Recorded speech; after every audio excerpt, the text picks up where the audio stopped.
मेरे प्यारे देशवासियों, नमस्कार। मन की बात के 110वें एपिसोड में आपका स्वागत है। हमेशा की तरह इस बार भी हमें आपके ढेर सारे सुझाव, इनपुट्स और कमेंट्स मिले हैं और हमेशा की तरह इस बार भी ये चुनौती है कि एपिसोड में किन-किन विषयों को शामिल किया जाए। मुझे पॉजिटिविटी से भरे एक से बढ़कर एक इनपुट्स मिले हैं। इनमें बहुत सारे ऐसे देशवासियों का जिक्र है जो दूसरों के लिए उम्मीद की किरण बनकर उनके जीवन में बेहतरी लाने में जुटे हुए हैं। साथियों, कुछ ही दिन बाद 8 मार्च को हम महिला दिवस मनाएंगे। ये विशेष दिन देश की विकास यात्रा में नारी शक्ति के योगदान को नमन करने का अवसर होता है। महाकवि भरतियार जी ने कहा है कि विश्व तभी समृद्ध होगा जब महिलाओं को समान अवसर मिलेंगे। आज भारत की नारी शक्ति हर क्षेत्र में प्रगति की नई ऊंचाइयों को छू रही है। कुछ वर्ष पहले तक किसने सोचा था कि हमारे देश में गांव में रहने वाली महिलाएं भी ड्रोन उड़ाएंगी, लेकिन आज ये संभव हो रहा है। आज तो गांव-गांव में ड्रोन दीदी की इतनी चर्चा हो रही है, हर किसी की जुबान पर नमो ड्रोन दीदी, नमो ड्रोन दीदी ये चल पड़ा है। हर कोई इसके विषय में चर्चा कर रहा है। एक बहुत बड़ी जिज्ञासा पैदा हुई है और इसलिए मैंने भी सोचा कि क्यों ना इस बार मन की बात में एक नमो ड्रोन दीदी से बात की जाए। हमारे साथ इस वक्त नमो ड्रोन दीदी सुनीता जी जुड़ी हुई हैं, जो उत्तर प्रदेश के सीतापुर से हैं। आइए उनसे बात करते हैं। सुनीता देवी जी, आपको नमस्कार। नमस्ते सर। अच्छा सुनीता जी, पहले मैं आपके विषय में जानना चाहता हूँ, आपके परिवार के विषय में जानना चाहता हूँ। थोड़ा कुछ बता दीजिए। सर, हमारे परिवार में 2 बच्चे हैं, हमें हस्बैंड हैं, माता जी हैं मेरी। आपकी पढ़ाई क्या हुई Sunita ji? Sir BA final है। और वैसे घर में कारोबार वगैरह क्या है? कारोबार वगैरह खेती-बाड़ी संबंधित करते हैं, खेती वगैरह। अच्छा सुनीता जी, ये ड्रोन दीदी बनने का आपका सफर कैसे शुरू हुआ? आपको ट्रेनिंग कहाँ मिली? कैसे कैसे बदलाव क्या आया? मुझे पहले से जानना है। जी, सर ट्रेनिंग हमारी फूलपुर इफ्को में हुआ था इलाहाबाद में, और वहीं से हमको ट्रेनिंग मिली है। तो तब तक आपने ड्रोन के विषय में सुना था कभी? सर सुना नहीं था, एक बार ऐसे देखे थे, कृषि विज्ञान केंद्र जो सीतापुर का है वहाँ पे हमने देखा था, पहली बार वहाँ देखा था हमने ड्रोन। सुनीता जी, मुझे ये समझना है कि मानो आप पहले दिन गए, जी पहले दिन आपका ड्रोन दिखाया होगा, फिर कुछ बोर्ड पे पढ़ाया गया होगा, कागज पे पढ़ाया गया होगा, फिर मैदान में ले जाके प्रैक्टिस, क्या क्या हुआ होगा? आप मुझे बस समझा सकती है पूरा वर्णन? जी सर, पहले दिन सर हम लोग जब गए हैं तो उसके दूसरे दिन से हम लोगों की ट्रेनिंग शुरू हुई थी। पहले तो थ्योरी पढ़ाई गई थी, सब क्लास चले थे 2 दिन। क्लास में ड्रोन में क्या-क्या पार्ट हैं, कैसे-कैसे आपको क्या-क्या करना है, ये सारी चीजें थ्योरी में पढ़ाई गई थी। तीसरे दिन सर हम लोगों का पेपर हुआ था।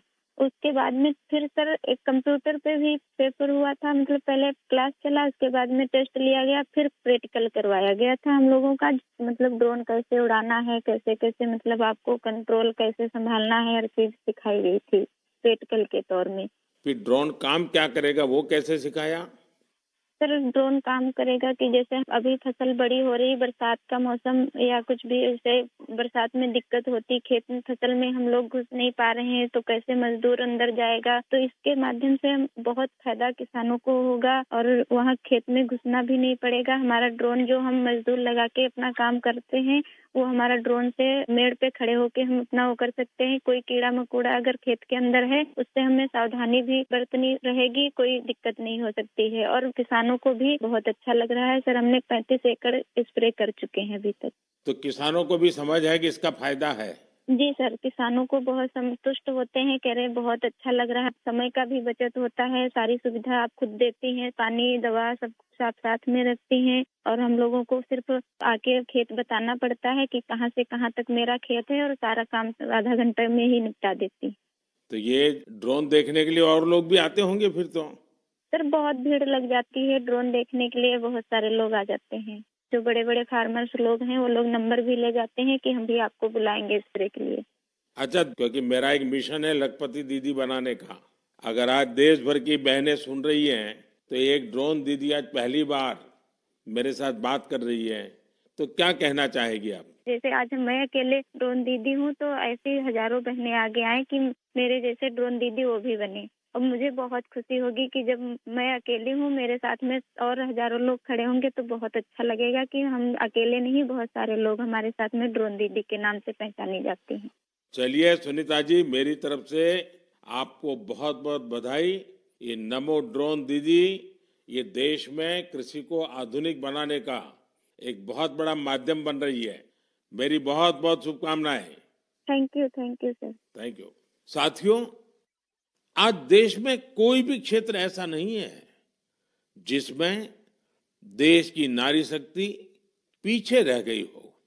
एक और क्षेत्र जहां महिलाओं ने अपनी नेतृत्व क्षमता का बेहतरीन प्रदर्शन किया है, वो है प्राकृतिक खेती, जल संरक्षण और स्वच्छता। केमिकल से हमारी धरती माँ को जो कष्ट हो रहा है, जो पीड़ा हो रही है, जो दर्द हो रहा है, हमारी धरती माँ को बचाने में देश की मातृशक्ति बड़ी भूमिका निभा रही है।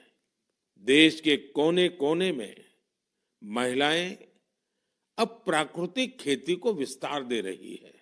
आज अगर देश में जल जीवन मिशन के तहत इतना काम हो रहा है, तो इसके पीछे पानी समितियों की बहुत बड़ी भूमिका है। इस पानी समिति का नेतृत्व महिलाओं के ही पास है। इसके अलावा भी बहनें बेटियां जल संरक्षण के लिए चौतरफा प्रयास कर रही हैं। मेरे साथ फोन लाइन पर ऐसी ही महिला है कल्याणी प्रफुल्ल पाटिल जी। ये महाराष्ट्र की रहने वाली है। आइए कल्याणी प्रफुल्ल पाटिल जी से बात कर उनका अनुभव जानते हैं। कल्याणी जी नमस्ते। नमस्ते सर जी, नमस्ते। कल्याणी जी, पहले तो आप अपने विषय में, अपने परिवार के विषय में, अपने कामकाज विषय में जरा बताइए। सर मैं एमएससी माइक्रोबायोलॉजी हूँ और मेरे घर में मेरे पतिदेव, मेरी सास है और मेरे 2 बच्चे और 3 साल से मैं अपने ग्राम पंचायत में कार्यरत हूँ। और फिर गांव में खेती के काम में लग गई, क्योंकि आपके पास बेसिक नॉलेज भी है, आपकी पढ़ाई भी क्षेत्र में हुई है और अब आप खेती में जुड़ गई हैं। तो क्या क्या नए प्रयोग किए हैं आपने? सर हमने जो 10 प्रकार के हमारी वनस्पति है उसको एकत्रित करके उससे हमने ऑर्गेनिक फवारनी बनाया। जैसे कि जो हम पेस्टिसाइड वगैरह स्प्रे करते तो उससे पेस्ट वगैरह जो हमारी मित्र कीट रहती है वो नष्ट हो रहे हैं और हमारी सॉइल का पोल्यूशन होता है। जो सब केमिकल चीजें वो पानी में घुल मिल रही है, उसकी वजह से हमारे बॉडी पर भी हानिकारक परिणाम दिख रहे हैं। उस हिसाब से हमने कम से कम पेस्टिसाइड का यूज करके। तो एक प्रकार से आप पूरी तरह प्राकृतिक खेती की तरफ जा रही हैं। हाँ, जो अपनी पारंपरिक खेती है सर, वैसे हमने की पिछले साल। क्या अनुभव आया प्राकृतिक खेती में? सर जो हमारी महिला है उनको जो खर्च है वो कम लगा और जो प्रोडक्ट है सर, तो वो समाधान था कि हमने विदाउट पेस्ट वो किया है, क्योंकि अब कैंसर के प्रमाण जो बढ़ रहे हैं, तो जैसे शहरी भागों में तो है, लेकिन गांव में भी हमारे उसका प्रमाण बढ़ रहा है। तो उस हिसाब से अगर आप अपने आगे के परिवार को अपने सुरक्षित करना है, तो ये मार्ग अवलंबना जरूरी है। इस हिसाब से वो महिलाएं भी सक्रिय सहभाग इसके अंदर दिखा रही है। अच्छा कल्याणी जी, आपने कुछ जल संरक्षण में भी काम किया है, उसमें क्या किया है आपने? सर, रेन वाटर हार्वेस्टिंग जो हमारे शासकीय जितने भी इमारतें हैं, जैसे कि प्राथमिक शाला हुई, आंगनवाड़ियाँ हुए, हमारी ग्राम पंचायत की जो बिल्डिंग है, वहाँ के जो पानी है बारिश का, वो सब इकट्ठा करके हमने एक जगह पे कलेक्ट किया हुआ है। और जो रिचार्ज शाफ्ट है सर, कि बारिश का पानी जो गिरता है वो जमीन के अंदर परकोलेट होना चाहिए, तो उस हिसाब से हमने 20 रिचार्ज शाफ्ट हमारे गांव के अंदर किए हुए हैं और 50 रिचार्ज शाफ्ट का सैंक्शन हो गया है। अब जल्दी ही उसका भी काम चालू होने वाला है। चलिए कल्याणी जी, आपल्याशी बोलून खूप आनंद झाला. तुम्हाला खूप खूप शुभेच्छा. सर धन्यवाद, सर धन्यवाद. मलाही तुमच्याशी बोलून खूप खूप आनंद झाला. म्हणजे माझ्या आयुष्याचं संपूर्ण सार्थकी लागलं माझं जीवन, असं मी समजते. बस सेवा करा. चलिए, आपका नाम ही कल्याणी है तो आपको तो कल्याण करना ही करना है. धन्यवाद जी. नमस्कार. धन्यवाद सर, धन्यवाद. साथियों, चाहे सुनीता जी हो या कल्याणी जी, अलग अलग क्षेत्रों में नारी शक्ति की सफलता बहुत प्रेरक है. मैं एक बार फिर हमारी नारी शक्ति की इस स्पिरिट की हृदय से सराहना. मेरे प्यारे देशवासियों, जब पशुपालन की बात करते हैं तो अक्सर गाय भैंस तक ही रुक जाते हैं, लेकिन बकरी भी तो एक अहम पशुधन है जिसकी उतनी चर्चा नहीं होती है. देश के अलग अलग क्षेत्रों में अनेकों लोग बकरी पालन से भी जुड़े हुए हैं. ओडिशा के कालाहंडी में बकरी पालन गांव के लोगों की आजीविका के साथ साथ उनके जीवन स्तर को ऊपर लाने का भी एक बड़ा माध्यम बन रहा है. इस प्रयास के पीछे जयंती महापात्रा जी और उनके पति बीरेन साहू जी का एक बड़ा फैसला है. ये दोनों बेंगलुरु में मैनेजमेंट प्रोफेशनल्स थे, लेकिन इन्होंने ब्रेक लेकर कालाहंडी के सालेभाटा गांव आने का फैसला लिया. ये लोग कुछ ऐसा करना चाहते थे जिससे यहाँ के ग्रामीणों की समस्याओं का समाधान भी हो, साथ ही वो सशक्त भी बने. सेवा और समर्पण से भरी अपनी इसी सोच के साथ इन्होंने माणिकस्तु एग्रो की स्थापना की और किसानों के साथ काम शुरू किया. जयंती जी और बीरेन जी ने यहाँ एक दिलचस्प माणिकस्तु गोट बैंक भी खोला है. वे सामुदायिक स्तर पर बकरी पालन को बढ़ावा दे रहे हैं. उनके गोट फार्म में करीब दर्जनों बकरियां हैं. माणिकस्तु गोट बैंक इसने किसानों के लिए एक पूरा सिस्टम तैयार किया है. इसके जरिए किसानों को 24 महीने के लिए 2 बकरियां दी जाती हैं. 2 वर्षों में बकरियां 9 से 10 बच्चों को जन्म देती हैं. इनमें से 6 बच्चों को बैंक रखता है, बाकी उसी परिवार को दे दी जाती हैं जो बकरी पालन करता है. इतना ही नहीं, बकरियों की देखभाल के लिए जरूरी सेवाएं भी प्रदान की जाती हैं. आज 50 गांवों के 1000 से अधिक किसान इस दंपत्ति के साथ जुड़े हैं. उनकी मदद से गांव के लोग पशुपालन के क्षेत्र में आत्मनिर्भरता की ओर बढ़ रहे हैं. मुझे ये देखकर बहुत अच्छा लगता है कि विभिन्न क्षेत्रों में सफल प्रोफेशनल्स छोटे किसानों को सशक्त और आत्मनिर्भर बनाने के लिए नए नए तरीके अपना रहे हैं. उनका यह प्रयास हर किसी को प्रेरित करने वाला है. मेरे प्यारे देशवासियों, हमारी संस्कृति की सीख है परमार्थ परमो धर्मः, यानी दूसरों की मदद करना ही सबसे बड़ा कर्तव्य है. इसी भावना पर चलते हुए हमारे देश में अनगिनत लोग निस्वार्थ भाव से दूसरों की सेवा करने में अपना जीवन समर्पित कर देते हैं। ऐसे ही एक व्यक्ति है बिहार में भोजपुर के भीम सिंह भवेश जी। अपने क्षेत्र के मुसहर जाति के लोगों के बीच इनके कार्यों की खूब चर्चा है। इसलिए मुझे लगा कि क्यों न आज इनके बारे में भी आपसे बात की जाए। बिहार में मुसहर एक अत्यंत वंचित समुदाय रहा है, बहुत गरीब समुदाय रहा है। भीम सिंह भवेश जी ने इस समुदाय के बच्चों की शिक्षा पर अपना फोकस किया है ताकि उनका भविष्य उज्जवल हो सके। उन्होंने मुसहर जाति के करीब 8,000 बच्चों का स्कूल में दाखिला कराया है। उन्होंने एक बड़ी लाइब्रेरी भी बनवाई है जिससे बच्चों को पढ़ाई लिखाई की बेहतर सुविधा मिल रही है। भीम सिंह जी अपने समुदाय के सदस्यों के जरूरी डॉक्यूमेंट बनवाने में, उनके फॉर्म भरने में भी मदद करते हैं। इससे जरूरी संसाधनों तक गांव के लोगों की पहुंच और बेहतर हुई है। लोगों का स्वास्थ्य बेहतर हो, इसके लिए उन्होंने 100 से अधिक मेडिकल कैंप लगवाए हैं। जब कोरोना का महासंकट सिर पर था, तब भीम सिंह जी ने अपने क्षेत्र के लोगों को वैक्सीन लगवाने के लिए भी बहुत प्रोत्साहित किया। देश के अलग अलग हिस्सों में भीम सिंह भवेश जी जैसे कई लोग हैं जो समाज में ऐसे अनेक नेक कार्यों में जुटे हैं। एक जिम्मेदार नागरिक के तौर पर हम इसी प्रकार अपने कर्तव्यों का पालन करेंगे तो यह एक सशक्त राष्ट्र के निर्माण में बहुत ही मददगार साबित होगा।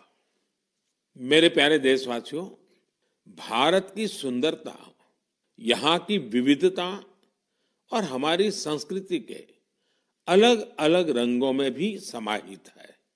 मुझे देखकर अच्छा लगता है कि कितने ही लोग निस्वार्थ भाव से भारतीय संस्कृति के संरक्षण और इसे सजाने संवारने के प्रयासों में जुटे हैं। आपको ऐसे लोग भारत के हर हिस्से में मिल जाएंगे। इनमें से बड़ी संख्या उनकी भी है जो भाषा के क्षेत्र में काम कर रहे हैं। जम्मू कश्मीर में गांदरबल के मोहम्मद मानशाह जी पिछले 3 दशकों से गोजरी भाषा को संरक्षित करने के प्रयासों में जुटे रहे हैं। वे गुजर बकरवाल समुदाय से आते हैं जो कि एक जनजातीय समुदाय है। उन्हें बचपन में पढ़ाई के लिए कठिन परिश्रम करना पड़ा था। वो रोजाना 20 किलोमीटर की दूरी पैदल तय करते थे।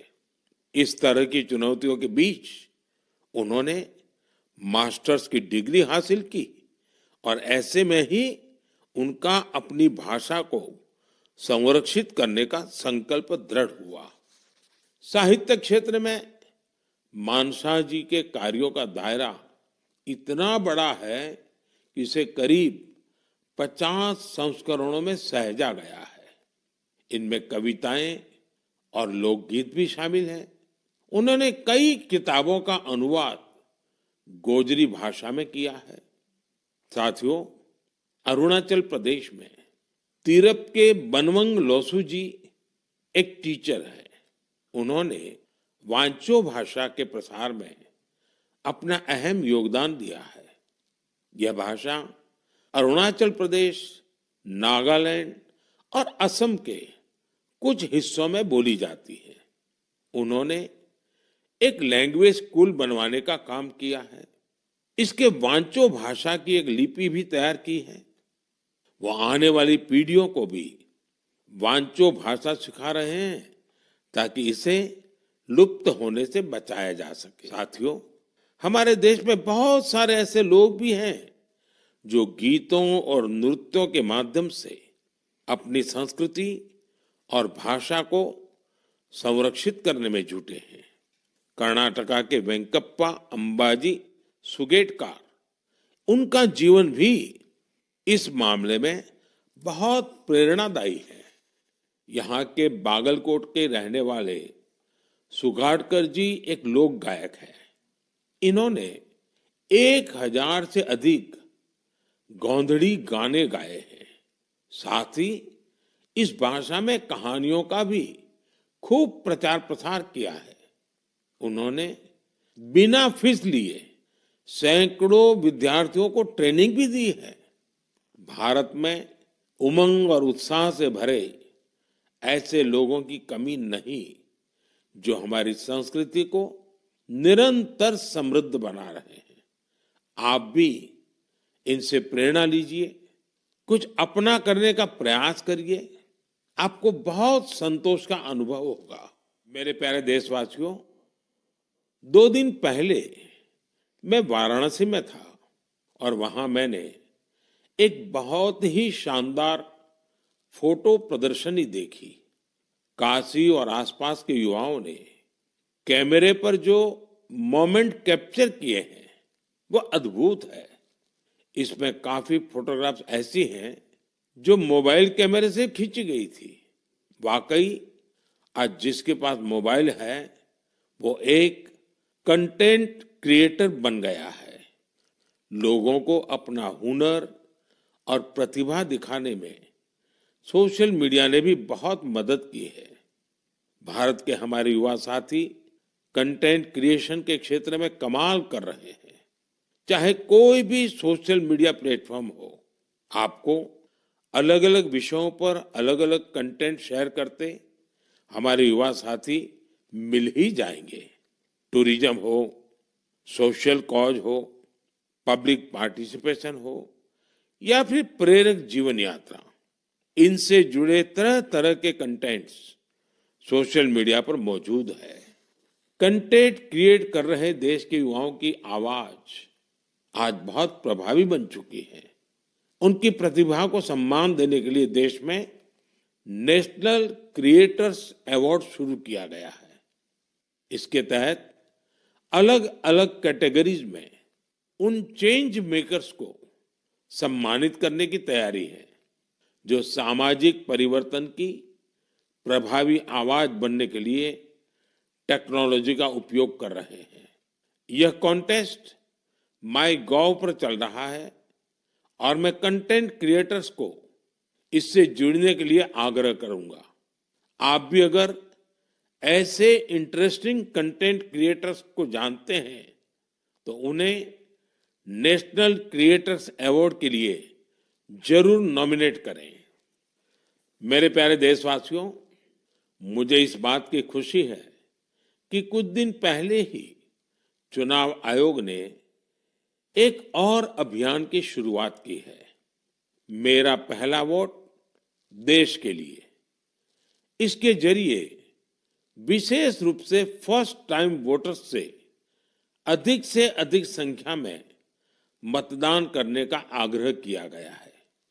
भारत को जोश और ऊर्जा से भरी अपनी युवा शक्ति पर गर्व है।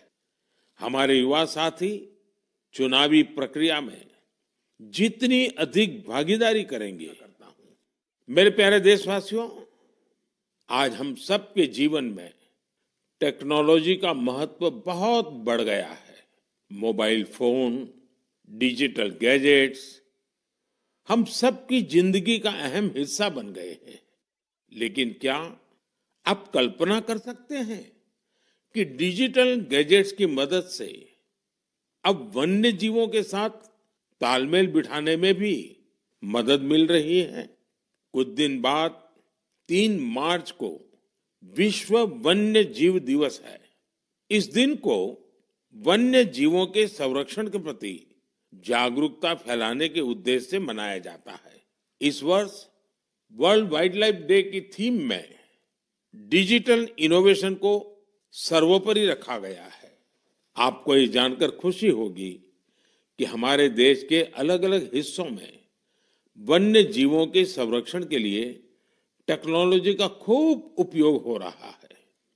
पिछले कुछ वर्षों में सरकार के प्रयासों से देश में बाघों की संख्या बढ़ी है।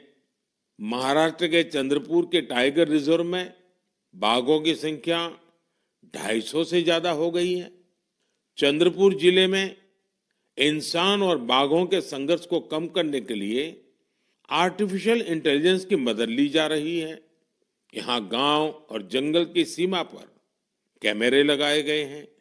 जब भी कोई बाघ गांव के करीब आता है, तब एआई की मदद से स्थानीय लोगों को मोबाइल पर अलर्ट मिल जाता है। आज इस टाइगर रिजर्व के आसपास के 13 गांवों में इस व्यवस्था से लोगों को बहुत सुविधा हो गई है और बाघों को भी सुरक्षा मिली है। साथियों, आज युवा एंटरप्रेन्योर्स भी वन्य जीव संरक्षण और इको टूरिज्म के लिए नए नए इनोवेशन सामने ला रहे हैं। उत्तराखंड के रुड़की में रोटर प्रिसीजन ग्रुप्स ने wild life institute of India के सहयोग से ऐसा ड्रोन तैयार किया है जिससे केन नदी में घड़ियालों पर नजर रखने में मदद मिल रही है। इसी तरह बेंगलुरु की एक कंपनी ने बगीरा और गरुड़ नाम का ऐप तैयार किया है। बगीरा ऐप से जंगल सफारी के दौरान वाहन की स्पीड और दूसरी गतिविधियों पर नजर रखी जा सकती है। देश के कई टाइगर रिजर्व में इसका उपयोग हो रहा है। आर्टिफिशियल इंटेलिजेंस और इंटरनेट ऑफ थिंग्स पर आधारित गरुड़ ऐप को किसी सीसीटीवी से कनेक्ट करने पर रियल टाइम अलर्ट मिलने लगता है। वन्य जीवों के संरक्षण की दिशा में इस तरह के हर प्रयास से हमारे देश की जैव विविधता और समृद्ध हो रही है। साथियों, भारत में तो प्रकृति के साथ तालमेल हमारी संस्कृति का अभिन्न हिस्सा रहा है। हम हजारों वर्षों से प्रकृति और वन्य जीवों के साथ सह अस्तित्व की भावना से रहते आए हैं। अगर आप कभी महाराष्ट्र के मेलघाट टाइगर रिजर्व जाएंगे तो वहां स्वयं इसे अनुभव कर सकेंगे। इस टाइगर रिजर्व के पास खटकरी गांव में रहने वाले आदिवासी परिवारों ने सरकार की मदद से अपने घर को होम स्टे में बदल दिया है। ये उनकी कमाई का बहुत बड़ा साधन बन रहा है। इसी गांव में रहने वाले कोरकू जनजाति के प्रकाश जामकर जी ने अपनी 2 हेक्टेयर जमीन पर 7 कमरों वाला होम स्टे तैयार किया है। उनके यहाँ रुकने वाले पर्यटकों के खाने पीने का इंतजाम उनका परिवार ही करता है। अपने घर के आसपास उन्होंने औषधीय पौधों के साथ आम और कॉफी के पेड़ भी लगाए हैं। इससे पर्यटकों का आकर्षण तो बढ़ा ही है, दूसरे लोगों के लिए भी रोजगार के नए अवसर बने हैं। इसके नतीजे देश के लिए उतने ही लाभकारी होंगे। मैं भी फर्स्ट टाइम वोटर से आग्रह करूंगा कि वह रिकॉर्ड संख्या में वोट करें। 18 का होने के बाद आपको 18वीं लोकसभा के लिए सदस्य चुनने का मौका मिल रहा है। यानी ये 18वीं लोकसभा भी युवा आकांक्षा का प्रतीक होगी। इसलिए आपके वोट का महत्व और बढ़ गया है। आम चुनावों की इस हलचल के बीच आप युवा न केवल राजनीतिक गतिविधियों का हिस्सा बनिए, बल्कि इस दौरान चर्चा और बहस को लेकर भी जागरूक बने रहिए। और याद रखिएगा, मेरा पहला वोट देश के लिए। मैं देश के इन्फ्लुएंसर्स को भी आग्रह करूंगा, चाहे वो खेल जगत के हो, फिल्म जगत के हो, साहित्य जगत के हो, दूसरे प्रोफेशनल्स हो या हमारे इंस्टाग्राम और यूट्यूब के इन्फ्लुएंसर्स हो, वो भी इस अभियान में बढ़ चढ़कर हिस्सा लें और हमारे फर्स्ट टाइम वोटर्स को मोटिवेट करें। साथियों, मन की बात के इस एपिसोड में मेरे साथ इतना ही। देश में लोकसभा चुनाव का माहौल है और जैसा कि पिछली बार हुआ था, संभावना है कि मार्च के महीने में आचार संहिता भी लग जाएगी। ये मन की बात की बहुत बड़ी सफलता है कि बीते 110 एपिसोड में हमने इसे सरकार की परछाई से भी दूर रखा है। मन की बात में देश की सामूहिक शक्ति की बात होती है, देश की उपलब्धि की बात होती है। ये एक तरह से जनता का, जनता के लिए, जनता द्वारा तैयार होने वाला कार्यक्रम है। लेकिन फिर भी राजनीतिक मर्यादा का पालन करते हुए लोकसभा चुनाव के इन दिनों में अब अगले 3 महीने मन की बात का प्रसारण नहीं होगा। अब जब आपसे मन की बात में संवाद होगा तो वो मन की बात का 111वां एपिसोड होगा। अगली बार मन की बात की शुरुआत 111 के शुभ अंक से हो तो इससे अच्छा भला क्या होगा। लेकिन साथियों, आपको मेरा एक काम करते रहना है। मन की बात भले 3 महीने के लिए रुक रहा है, लेकिन देश की उपलब्धियां थोड़ी रुकेंगी। इसलिए आप मन की बात हैशटैग के साथ समाज की उपलब्धियों को, देश की उपलब्धियों को सोशल मीडिया पर डालते रहें। कुछ समय पहले एक युवा ने मुझे एक अच्छा सुझाव दिया था।